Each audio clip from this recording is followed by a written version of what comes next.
deal. That was cool.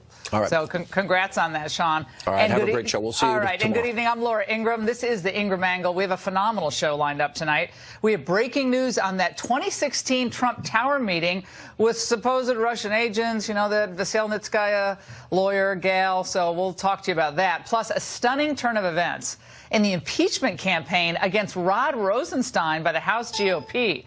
And wait till you hear who Auntie Maxine claims is driving her anti-Trump crusade. And a major warning to Democrats, why they may be dead wrong again about the polls ahead of the midterms. But first, when the inmates run the immigration asylum, that's the focus of tonight's angle. Today was the court-imposed deadline for the Trump administration to reunite families who were separated due to that DOJ zero-tolerance approach to illegal immigration. Of course, all the usual suspects in the media painted a grim picture. They are indicative of this emotional pain and struggle that these families have been dealing with over the last several weeks. I met two children from two different families, one a 7-year-old boy who loves the superhero Flash, and the other an 11-year-old girl who has to help her father operate a smartphone and likes to play basketball. They are normal kids in almost every way. Normal kids dealing with a very difficult situation. Tonight, the administration announced that 1,412 children have been delivered to parents in immigration custody, which took hundreds of staffers. But the fact that this ever happened drove the left to cry, Trump's a heartless guy. A practice that's been called heartless and cruel by Republicans who almost never speak out. They're being held, and they're being held against their will. This is a Trump policy that is blatantly cruel. Most of Donald Trump's base wouldn't tolerate seeing white children treated like that. Reverend Al, histrionics aside, the White House's hands were tied, remember, by that 2015 ruling by Obama Judge Dolly G, ordering that even children who crossed the border with parents had to be released from custody in 20 days. Well, that meant either Trump continued that old policy of catch and release, family units caught entering our country illegally, or parents were detained separately from their minor children because the children had to be released. The administration chose the latter path, which led to, well, mostly Democrat-led protests across America, which ultimately then drove the White House back down. It was a total mess. Congress had the chance to change the law, to close the loopholes, and let's face it, they could have tightened the asylum process and expedited the deportation hearings. But they chose to do nada. How brave. We have a broken immigration system. Doesn't work for anybody, least of which is to control our border. And so when we get to the moment where we're actually solving this problem, which I would prefer sooner rather than later, I really think it's going to gravitate around these four pillars. But then came a typical sneak move that we expect from Democrats, but not from the president's own party.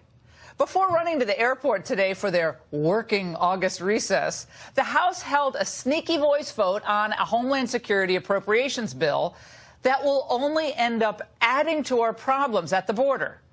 The amendment basically codifies DACA and was the brainchild of Congressman David Price, a Democrat from North Carolina. But it wasn't just David Price. GOP Congressman Kevin Yoder, who's the all-important chair of the Homeland Security Subcommittee, was also in full support of the idea, especially this part that made it easier for illegal immigrants to claim asylum if they credibly fear gang-related or domestic violence. Yoder claims he was moved to change his position on asylum due to the influence of his mother.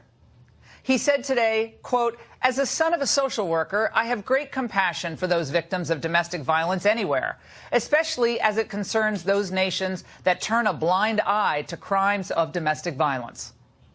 Well, forgive me, Congressman, and I appreciate your personal story, but your family history shouldn't be allowed to thwart the president's immigration agenda and, frankly, imperil the party's prospects in the midterms. Until 2016, asylum was traditionally reserved for those in fear of persecution for things like their religious, their political, or their ethnic backgrounds. Not due to one's fear of crime or the threat of domestic abuse in his or her home, as horrible as that is. So if the new barometer for asylum status is whether a foreigner feels safe in his or her home country, well, might as well just throw the borders wide open. It doesn't matter if you have a wall or no wall, because hundreds of millions of asylum requests are going to come pouring in. Now, it's worth remembering the Center for Immigration Studies estimates that if this House language, like that in the Gang of Eight bill, were to prevail in the Senate, we could be looking at 32 million new voting age adults living in the United States by the year 2036. Democrats want desperately to replace America's more conservative electorate with foreign, younger, usually more socially liberal voters. What does that mean? I can tell you one thing it means: no more Donald Trumps. And big business will revel, of course, in the glut of low-skilled workers in the midst of what they claim is a labor crunch. They also won't have to raise wages much, right? Which is what they're starting to do now. They're having to do it to fill these jobs. And that means more profits for themselves. But beyond all the tears, the meltdowns, and a lot of sad stories, some sob stories, it's critical for Republicans not to cave to the Democrats on immigration. This is just a desperate play by the resistance because Trump is beating them on the economy. The future's pointing north big time, up 233 points right now. The market's loving this. I think we're on our way back up, maybe to those January highs. Wow, we may have 5% GDP growth coming Friday. Because their phony Russia collusion pipe dream is crumbling. There's just not a lot in the Trump collusion bucket to look at. And because they are incapable of separating the president from his base. According to our new NBC News Wall Street Journal poll, 88% of Republicans approve of the job President Trump is doing. The only president with a higher approval rating within their own party at this point in their presidency was President George W. Bush, less than a year after 9/11. Now is not the time for Republicans to give in on immigration enforcement or melt because of the cheap, emotional media games. By the way, games that are only reserved for non-citizens. It was President Trump's get-tough approach on immigration, his relentless focus on the American worker, the American family, that helped him win the election against all odds. Michigan, Wisconsin, Ohio, Pennsylvania. Giving into the melodrama of the moment is not the way to go. In fact, that will end up further burdening the American taxpayer, who's already fed up with a political system that sometimes makes them feel like second-class citizens. I know, Mr. President, you will not let them down. And that's the angle. Joining me now for reaction is immigration attorney Michael Wilds, who's the author of the new book, Safe Haven in America, Battles to Open the Golden Door. Our friend Alan Dershowitz wrote the foreword to it. And Dinesh D'Souza, a filmmaker whose new movie, Death of a Nation, is in theaters on August 3rd. We're all looking forward to that. His accompanying book comes out on the same day. All right, guys, a lot to unpack here. Dinesh, let's start with you. This is the kind of story that I think Republicans always have a hard time with because nobody likes to see a child crying because he or she misses his mother or his father. It tugs at everybody's heartstrings. Mine, I'm a mom, you're a dad.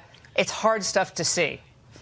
But this problem was brought on by politicians who refused to do the work they were supposed to do. And now the American people, as usual, are supposed to pick up the tab. Your reaction to all of this? Well, I think on the one hand, there is grief, but there is also the manipulation of grief, the politics of, you could call it, moist eyes. And this isn't just the Democratic Party, it's also the media which frames these images. And so it's not that the Republicans are insensitive. The Republicans are scared of being portrayed as insensitive.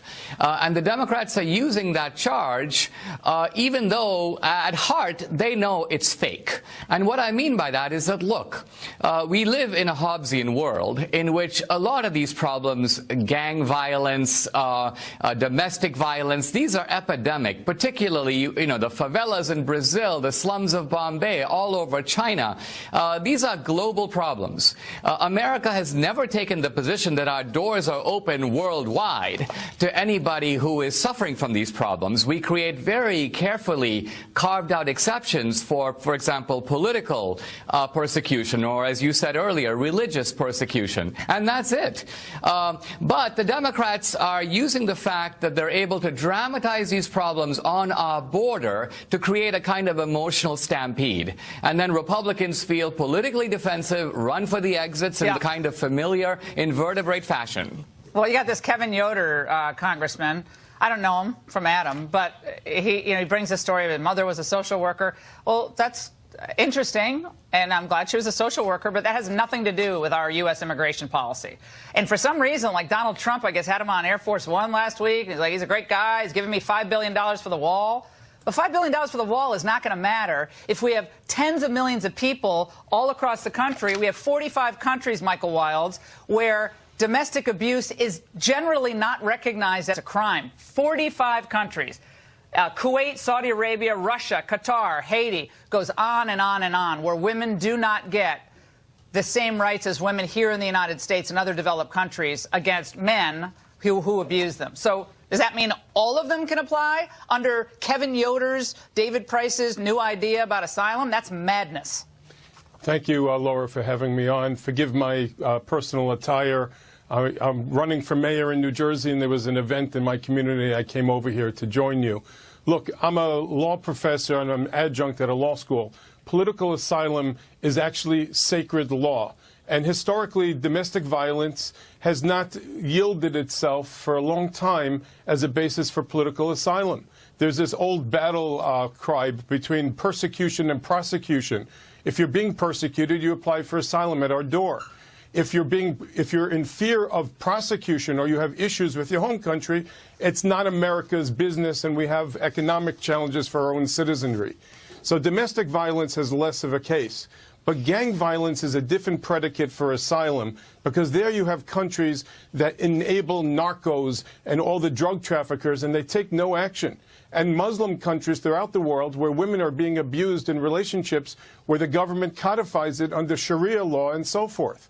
So the real question is, should America's golden doors be slammed shut when there are people that are mercifully trying to protect themselves? Well, I do know this, David. I do know we have Iraqi Christians, Syrian Christians, people throughout the Middle East who've been waiting for years. The classic case of ethnic cleansing, religious cleansing, taking place in Central African Republic, Sudan, and throughout the Middle East. And we've taken in, I mean, Dinesh, you might know better, I mean, very few. And yet, just because you show up at our southern border and, you know, NBC is there to cover your, you know, the sad story, that suddenly America has to say, okay, we're going to change our whole system, and we're going to throw open the door to every criminal victim in the world. And let me just read this. Dinesh, I want you to react. Credible fear applications since 2007. 5,171 applications for credible fear asylum requests, okay? 2016, 91,786, an increase of 1,675%. Think there's any fraud there, Dinesh? Well, you know, I'd like to step back for a moment and look at this a slightly different way. I mean, the founders looked at America as a kind of moral community, a group of people who have a common set of values and a common destiny, almost in some senses like an extended family. Now, if someone came banging on your door and said, listen, I'm in fear because I am being chased by a gang, I would submit that the ordinary person would be a little skeptical before giving them, quote, asylum, before saying, come on in. You can move right in because you have a credible fear, and so it's now become our responsibility. Most people would say, wait a minute, I have a direct obligation to my own. As for others who are coming in from the outside, I'm sympathetic, but on the other hand, it's not necessarily my problem. At the very least, our democratic system has to go through the legislative process to decide what we do with such people. So ultimately, the decision is with Congress, but this idea that somehow because the media dramatizes a hard luck story. The idea that somehow the Republicans have to run for cover, this is just, in a sense, political theater. Laura, if Michael, I may. Michael, we have a 311,000 applicant backlog as of January of this year. We have an overall backlog of 700,000 in general immigration applications in our immigration courts. Jeff Sessions said last month, the month before, we're trying to make progress, but we just can't keep up with this. Well, at some point, it swamps the whole system, costs a huge amount of money that most people watching the show tonight are like, I don't want to pay for this. We're out of money here. Go, you can close it out. Thank you. 2 points. First, we all agree, and with the gentleman that's speaking also, that Congress should set the policy. We don't want the Attorney General or the cops, the ICE agents, to be executing on asylum law. That should be in the courts. And certainly they should have set up enough judges to adjudicate these cases so you don't have children without representation and you don't have families being separated. The real issue here is, Laura, a few weeks ago, you said if the Republicans aren't going to work with the Democrats, then do nothing. Here they're beginning to work with each other. You're just not liking what they're doing. Well, guess what? Congress, it's their job. We all agree, all three of us, that they have to fix this. And why did they have no vote on this then, Mike? Why no vote? Why are they running out of town to their August recess? They did this little sneak vote, then they run out of town. No one comes. We called all these Democrats today. None of them would come on the show, nor would Congressman Yoder. I've always been disappointed on members of Congress. They're all afraid. They don't want to defend this. Yeah, because they feel they're never going to get reelected if they're strong on immigration. They feel they'll never get reelected. Yeah, so they're running home to vacation or to campaign. And why they do not want to defend this. We're out of time, guys. Out of time. We'll do a longer segment. Michael Cohen, by the way, is reportedly claiming tonight that Donald Trump knew of that infamous 2016 Trump Tower meeting with Russians ahead of time. But there may be one big problem with Cohen's allegation. Details next. Breaking tonight, Michael Cohen, President Trump's former attorney, is claiming the president knew in advance about that Trump Tower meeting back in June 2016, in which Russians were supposedly going to offer campaign dirt on Hillary Clinton. That, according to CNN. Of course, in all their breathless coverage, they seem to be ignoring the important nugget. Quote, to be clear, these sources said Cohen does not have evidence, such as audio recordings, to corroborate his claim. But he is willing to attest to his account. Here now to react, former U.S. Attorney and Fox News contributor Andy McCarthy and Wall Street Journal columnist Kim Strassel. Welcome to both of you. Andy, let's start with you here. Boy, it seems like Michael Cohen's gotten very talkative, wants a lot of stuff coming out over the last few days. What do you make of this latest claim? Well, I think he's had a change in posture over the last number of weeks. The retention of Lanny Davis certainly was an indicator of that. I think the big problem he'll have, if this is actually his version of events, is apparently he has talked about this before in prior testimony and prior interviews and evidently did not cough this up. I've always thought that if Mueller believed that Cohen was somehow the key to proving a collusion case against Trump, there's no way he lets that case walk to the Southern District of New York. So I'd be surprised if this links up to anything that's serious in the way of collusion, like an espionage conspiracy.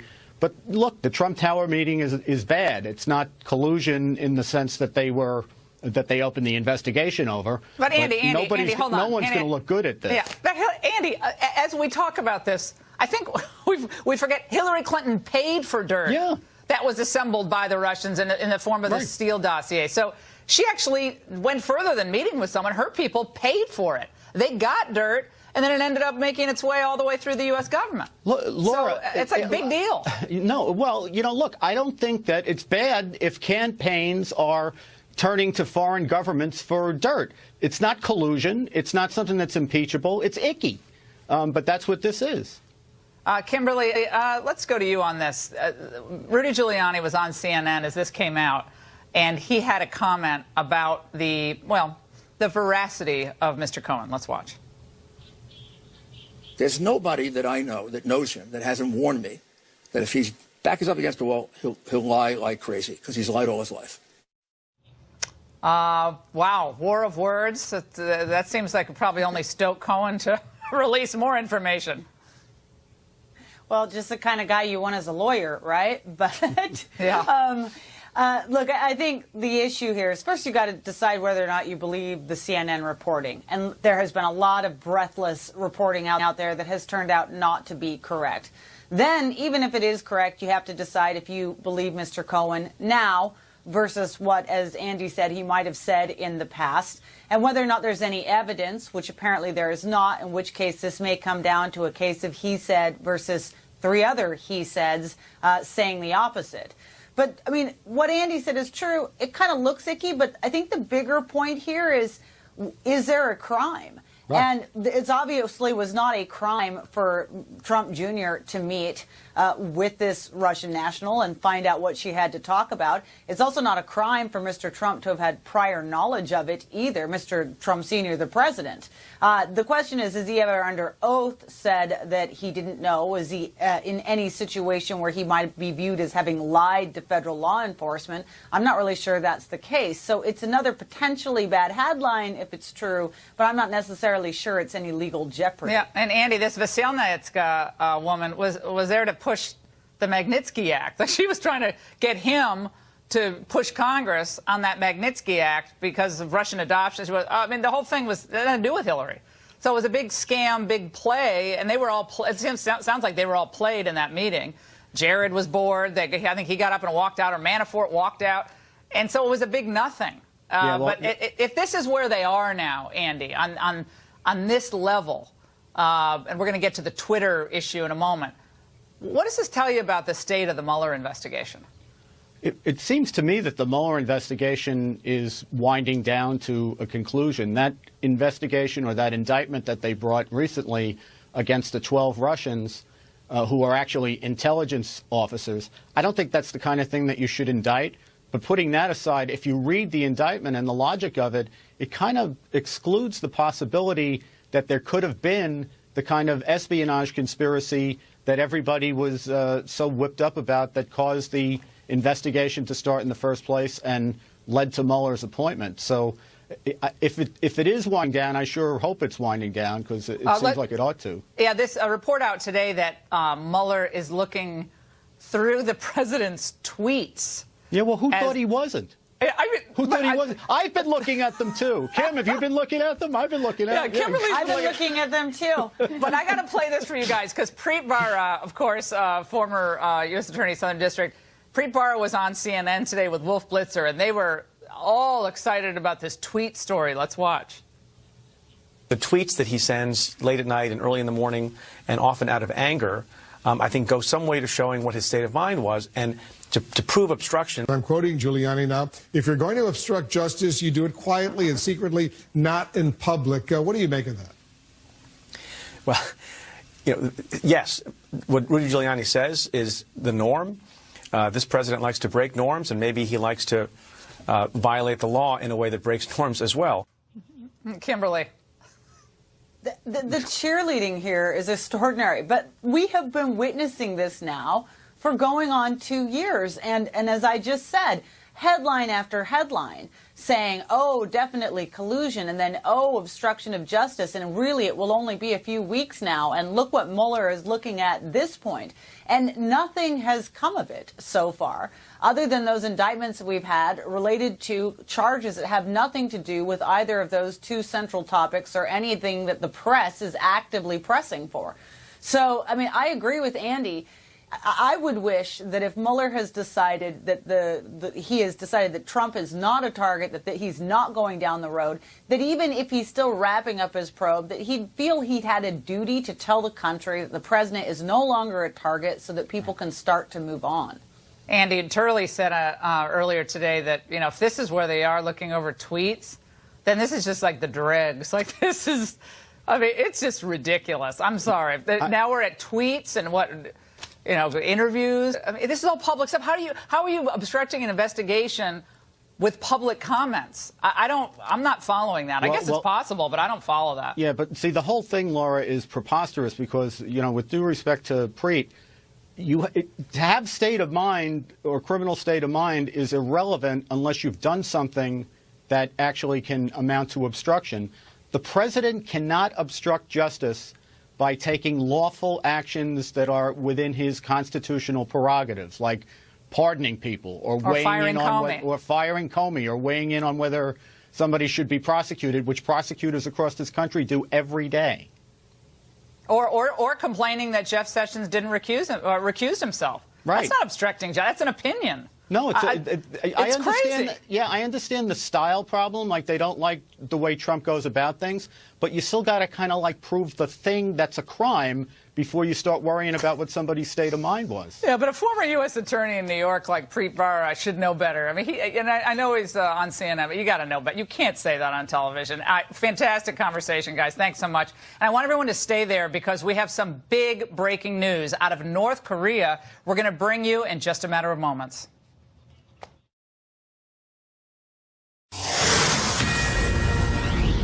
Some breaking news out of North Korea. The White House saying a U.S. Air Force plane has now left North Korea containing the remains of fallen U.S. service members from the Korean War. Approximately 5,300 American soldiers' remains have not yet returned home from that war. It's an important, very positive first step as the U.S. and North Korea continue negotiations on denuclearization.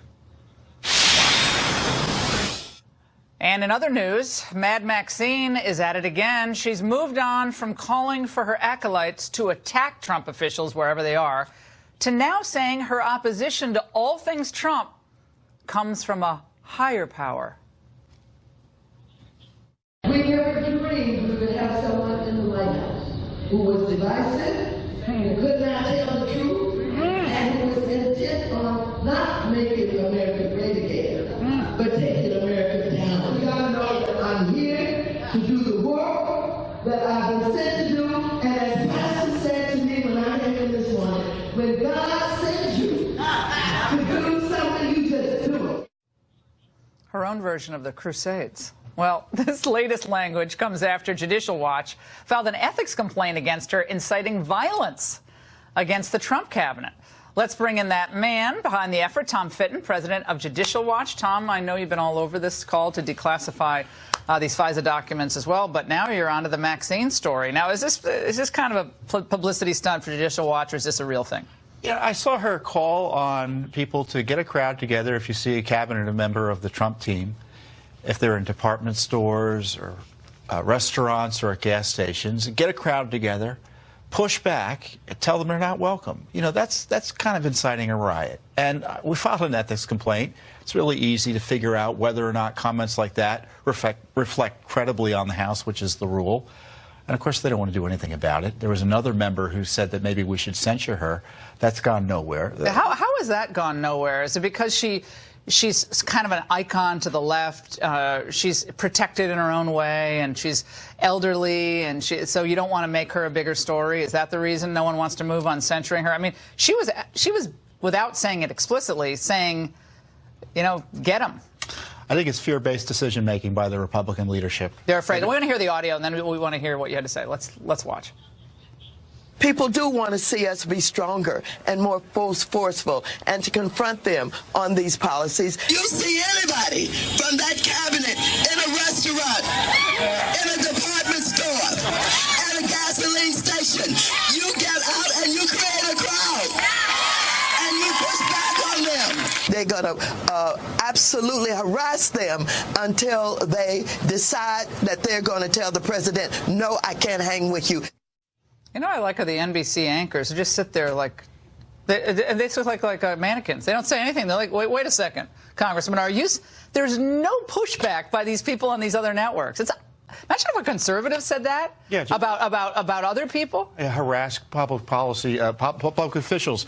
But the House is going to let her use her position in the House to really attack people in inappropriate ways and incite violence. I think it's inciting violence, and I'd like the House to grapple with that. And as I said, it's fear-based decision-making by the House. Oh, wimp. You're being nice. They're wimps. They don't. They're wimpy. They don't want to confront Maxine Waters. They don't want to confront Rod Rosenstein. It's all They're part afraid of the this piece. asylum thing. Now, in this asylum issue, you got this Congressman Yoder, who threw Trump $5 billion for the wall, and he wants to basically institutionalize DACA, codify DACA and open up asylum to anyone who claims a criminal element in his country or her country, gang or domestic violence. How are we supposed to verify that? That was never asylum. It was racial or ethnic or religious or political persecution. And now it's if my country is too violent. If you have a bad home life, you get asylum. That's the new But these are standard. Republicans doing this because they're afraid of the emotional arguments. Well, the reason immigration is controversial here in Washington, D.C. is because the politicians want to do something none of the people want to do. And it's always going to be controversial. The voters have to be alerted, and they'll push back. All right, Tom Fenton, thanks so much. And joining us now with more on this growing threat is former House Oversight Chairman Jason Chaffetz, who's had many threats directed against him personally while he was in Congress. We're also joined by Democratic strategist and radio talk show host Garland Nixon. Great to see both of you. Jason, let's start with you. Things have gotten way out of hand when we can't have a person walk into a restaurant wearing a Make America Great Again hat without being verbally assaulted, in some cases physically assaulted.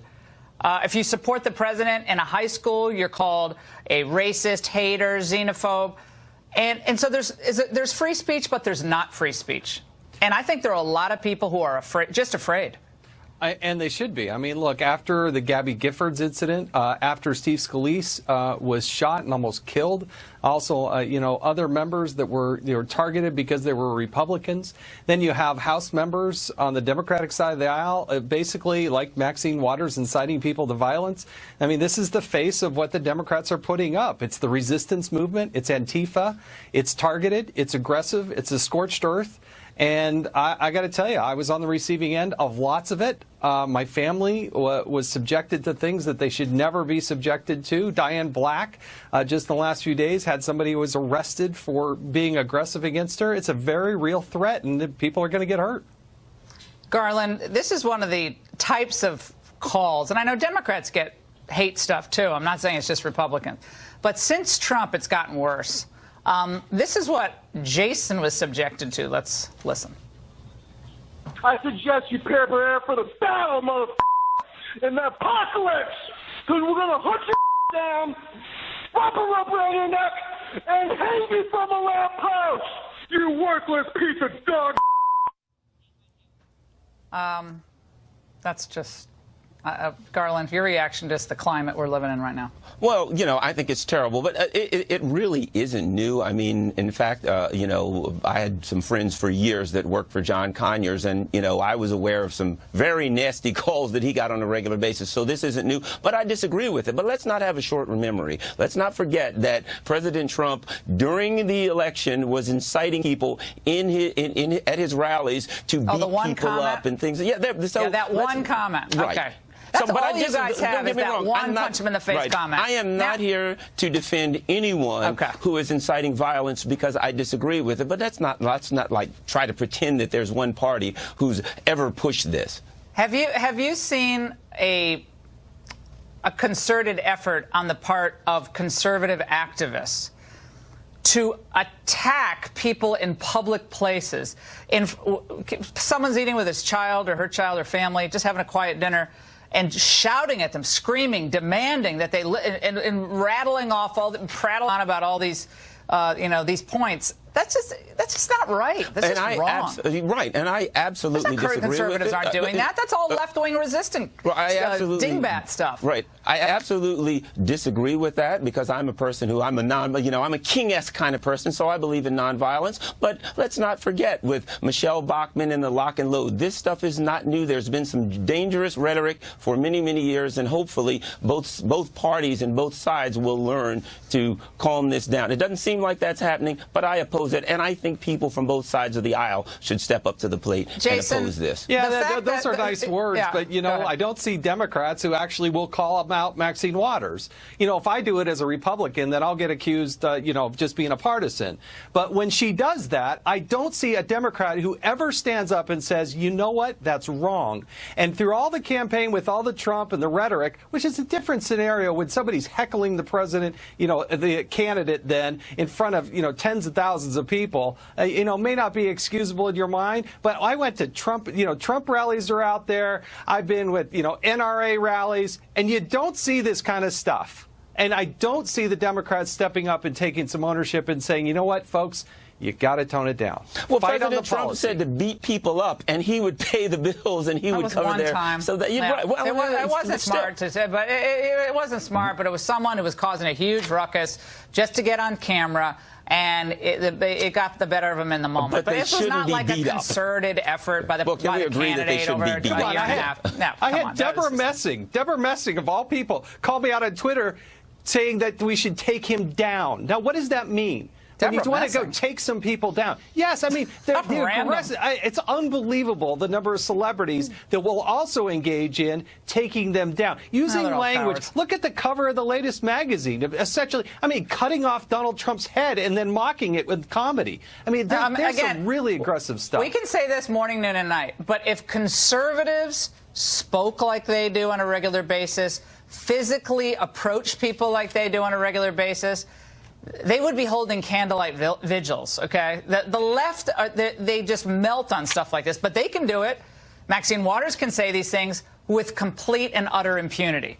And we're supposed to say, oh, it's just Maxine, she's so, it's ridiculous. I mean, if you're a Democrat, it's like, Maxine, you're out of line. You're out of line. Well, I don't be passionate, be out there, but you're out of line. You sound like a complete buffoon. I don't think it's with impunity because right now, you're exercising your right to go after her, and I'm saying, to a large extent, you are correct. She's the toast of the town. She's all over Democrat politics, Garland. She's everywhere. She's invited. Wasn't she at the Oscars? She was like the Grammys. I mean, the woman is like the cause celeb personage in the Democratic Party. But we'll see if anything happens. But we hope that nothing violent happens, because that would be the real tragedy of all of this. Thank you so much to both of you. And coming up, the media and the left obsess over the so-called blue wave in the upcoming midterms.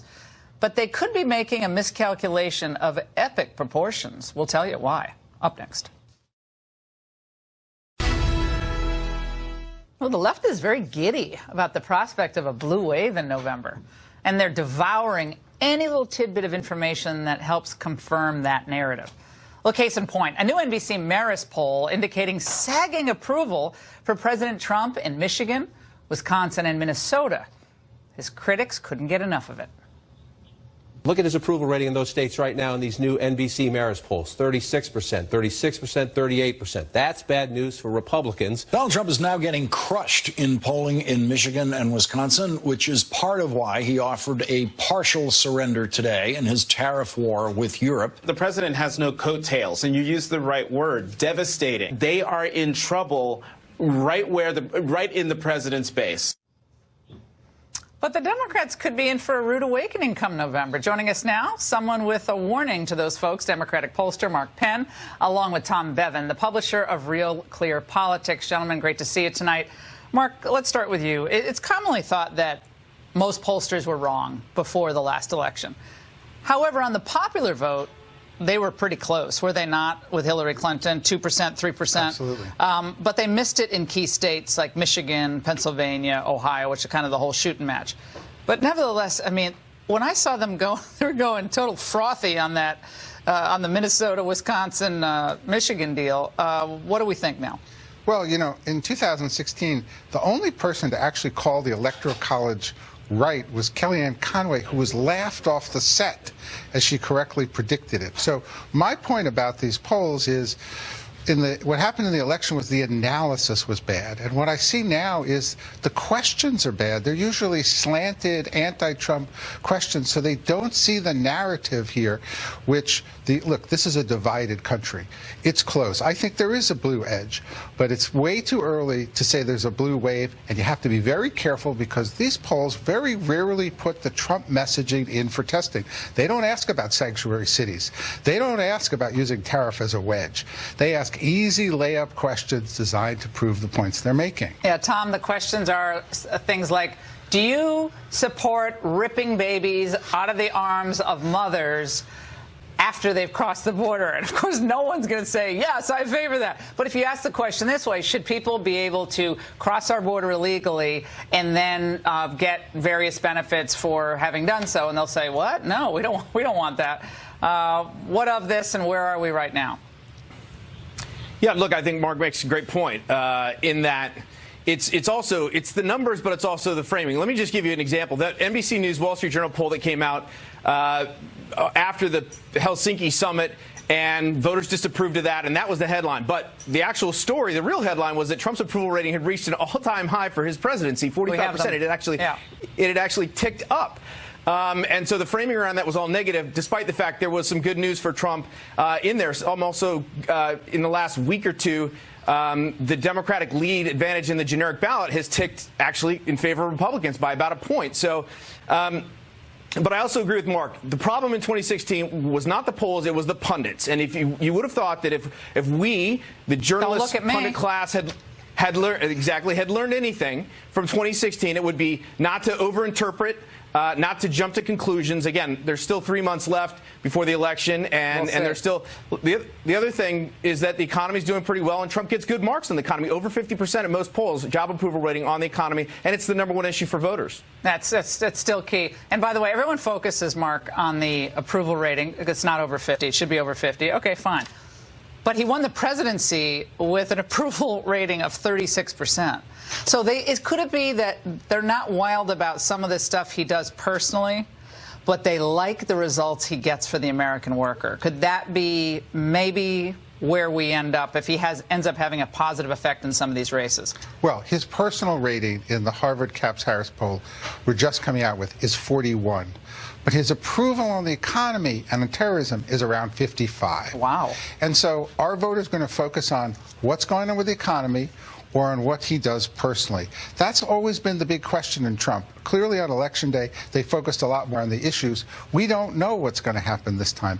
That's what makes it so fascinating. That's why pundits have to be careful. When you look at these high approval ratings on the core issues, that means the president's got to be doing something right. There's a storyline here that you've got to see, because if you miss it and you're a Democrat, boy, you will miss the whole election again. You know, Tom, I was talking to Hannity about this right before the election when we were both predicting Trump was going to win, and then right after the election. And we both said, thank goodness we host radio shows, because we hear this stuff day after day after day. And people say they're all conservatives listening. No, they're not.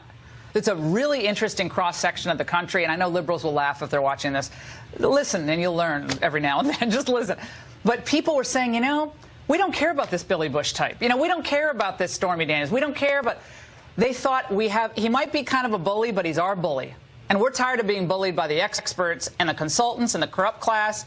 He's going to fight for us. That's what they were telling us on the radio. And still, to this day, they are saying that. Now, maybe it won't add up to much in November. I don't know. But I can tell you, I do a daily focus group. And my listening audience, they're not listening to this. They don't care about this Mueller stuff. They don't care about any of this Cohen tape. They're like, let's move on to the next topic. Let's talk about immigration. Tom, close it out. No, that's exactly right. Another interesting statistic. In 2016, right, Donald Trump got 90% of Republican votes on Election Day. His approval rating in that Wall Street Journal poll is 88%. On Election Day, he only got 9% of Democrats, and 9% of Democrats give him a favorable job approval rating. So we've been in this state of suspended political animation since the campaign, despite all of the controversy that surrounded this president. Partisans on the other side have not budged. There's been some wiggle room by independents in the middle, and that might actually be what it comes down to on Election Day in November. All right, guys, thanks so much. And coming up, Demi Lovato's overdose exposing another tragic, cold truth of celebrity life. We'll explain after this. The overdose of music superstar Demi Lovato is casting another harsh spotlight on the false allure and the dangers of celebrity. TMZ reporting tonight that Lovato recently surrounded herself with a new group of so-called friends, and on Tuesday night, they decided to go on a binger. The group apparently knew things could get bad with Lovato. TMZ saying they had an emergency medication called Narcan on hand. It's used to revive someone after overdosing. But this story follows an all too familiar pattern. Let's face it, incredibly talented people surrounding themselves with hangers-on and enablers.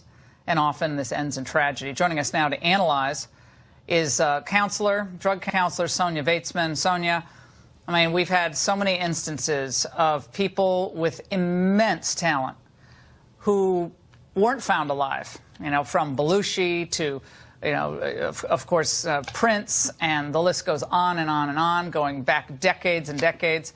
And now this. What is your take? Well, there's this misconception that fame or wealth can sort of serve as a buffer against vulnerability for a mental illness or addiction, and it doesn't. So psychologists have come up with a hypothesis called the diathesis stress model, which sort of explains why certain vulnerabilities emerge, and it talks about genetic predisposition combined with any sort of environmental stress, and when it reaches, the combination of the two reaches a certain threshold, then mental illness or addiction can emerge. And in the specific case of Demi, she, from what I know, has been pretty vocal about her father having a history of substance abuse and some sort of trauma. Sonia, I got to ask you about this. So you counsel people who have drug problems.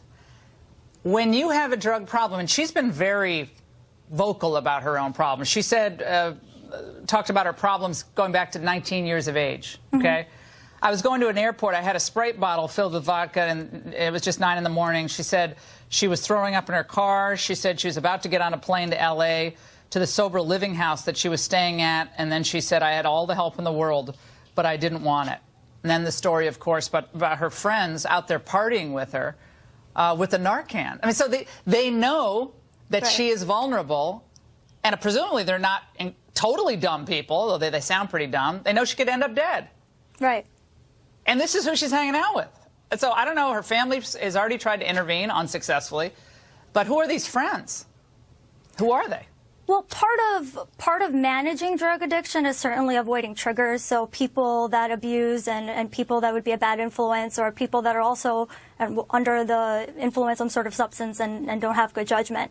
A big part of addiction is ambivalence. So the new models of treatment really try to address that. Things like harm reduction and motivational interviewing, which looks to basically help people reconcile or address or resolve some of that ambivalence. So whenever someone is abusing drugs, typically there's a lot of conflict within them about continuing the drug use or whatever substance, and as well as stopping. I've got to say, I don't really understand I'm trying to follow what you're saying on that, but drug ambivalence, she has an addiction problem. Here's the ambivalence. There shouldn't be any. Okay, there is no ambivalence. Well, it's not that simple. Right, but it's not. I know it's not. Nothing's that simple. But if you're an addict, the number one thing you have to do is what? I mean, this is your line of work. So you have to not be with people who enable you, correct? Right. So, but then there's something called secondary gain, which talks about the benefit of using or doing something, right? And so anyone that is abusing is actually gaining a benefit from it. And the benefit might be escape. Yeah. It might be numbing the pain. That's probably the reason that's driving them to do it, right? And so sometimes that drive or that dependence outweighs their desire to change. And so that's why relapse is so common. It's all. And what are the chances of relapse? We're almost out of time. If you go sober, relapse chance is what percentage? They're very high. It's a very high likelihood. And actually, counselors prepare usually their patients for the likelihood of relapse. All right, Sonia, thank you so much. Sad situation. We certainly wish her and Donald Trump getting some of our war dead at least back from the Korean War. Tonight, people thought it wasn't going to be possible. Well, it's happening. And it wouldn't have happened without his leadership. My surrogate dad, Chuck Carlson, served in the Korean War, and I know he's watching tonight. We want to always honor our troops. We think of you every day. Thank you for your service to this country. Remember, tweet me at Ingraham, Shannon Bream, and the Fox News at Night team.